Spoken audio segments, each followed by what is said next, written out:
세 번째 키워드, 시진핑 쌍순환입니다. 중국 공산당 19기 5중 전회가 곧 개막을 합니다. 이 자리에서 시진핑 주석이 추진하는 쌍순환 경제 전략이 부상할 거란 전망이 나오고 있는데요. 박사님, 쌍순환 전략이란 게 뭔가요? 예, 한마디로 쌍으로 순환을 시키자. 이게 쌍순환입니다. 중국식 쌍순환이고요. 이중순환이라고도 볼 수 있고 지금 그래픽 자막에 나오고 있죠. 이 경제의 틀을 제조와 수출, 그동안에 중국이 추진해왔던 것은 제조업과 수출인데 여기에 하나 더해서 내수를 같이 병진해 나가겠다는 이런 전략입니다. 네. 그동안 중국의 경제 정책은 아주 일관되게 생산량을 늘려서 그 생산된 것을 외국에 수출하면서 중국의 경제적 파이를 늘려온 건데 여기에다가 이제는 내수를 중심에 두자라고 하는 상당히 중국 경제의 건국 이후에 가장 큰 전환이라고 볼 수가 있어요. 그런 면에서 이 중국의 쌍순환은 중국 내부 정책뿐만 아니라 우리 경제에도 큰 변화를 가져올 것으로 보입니다. 네, 중국에서 내수를 살리게 되면 우리 경제에 어떤 영향이 있는 건가요? 그렇습니다. 내수를 살린다는 것은 중국 인민들이 쓰고 사용하는 그런 양을 늘린다는 것인데. 그럼 모두가 다 같이 잘 사는 사회를 만들겠다는 이야기일까요? 예, 그거하고 또 좀 관련이 있고요. 아무튼 중국이 지금 내수를 늘리게 되면 모두가 잘 사는 사회를 만들려면 일단 소비량을 늘려야 되는데 중국 자체적인 생산 능력만으로서는 이 모든 국민들이 다 잘 살 수 있는 사회가 마련하기 어려우니까 외국으로부터 수입을 많이 해야 됩니다. 그렇게 되면 우리가 지금 중국 수출에 한국 경제의 명운을 걸어놓고 있는 우리나라 입장에서는 수출이 폭발적으로 늘어날 수 있는 그런 호재가 될 수 있고요. 또 중국이 내수를 늘리게 되면 중국 위안화 가치 돈이 올라갑니다. 돈값이.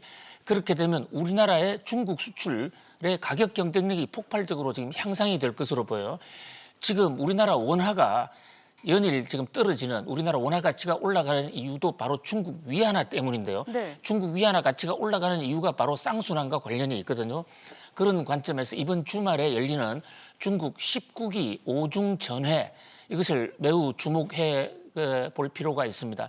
중국은 지금 그래픽에서 보시다시피 공산당이 중국을 끌어가는 건 공산당인데 제일 밑에 있는 이 기반 조직 8천만 명의 공산당 사실 그것은 너무 숫자가 많기 때문에 효과적으로 의사표시를 할 수 없죠. 그 위에 전국 대표대회 2,200명이 있고요.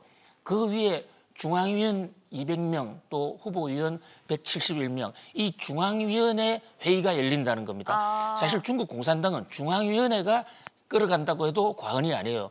이 중앙위원회가 19기라는 것은 우리로 치면 19대 국회 뭐 이런 의미인데 19기 중앙위원회의 5번째 전체 회의가 열린다 이겁니다. 보통 전체 회의는 한 해 한 번 또는 2회에 한 번 열립니다. 중국의 모든 권력은 여기로부터 나오는데요. 그 위원회에서 제14차 경제개발 5개년 계획을 기준을 만들게 됩니다. 앞으로 중국 경제가 어떻게 끌어갈 것인지가 여기서 나오는 것이죠. 자, 이 샤오캉 사회라는 거 앵커님도 지적을 해주셨는데 굉장히 중요한 얘기예요. 중국은 샤오캉 사회가 중국의 경제 정책의 목표입니다. 샤오캉 사회 목표 연도가 2020년이었는데요. 모든 사람이 어려움 없이 다 잘 살겠다는 그 목표거든요. 그런데 사실 지금 중국은 대외적으로는 경제 덩치는 크게 늘어났지만 중국 인민들의 각계의 생활은 별로 향상되지 않았다라는 그런 고민이 있어요.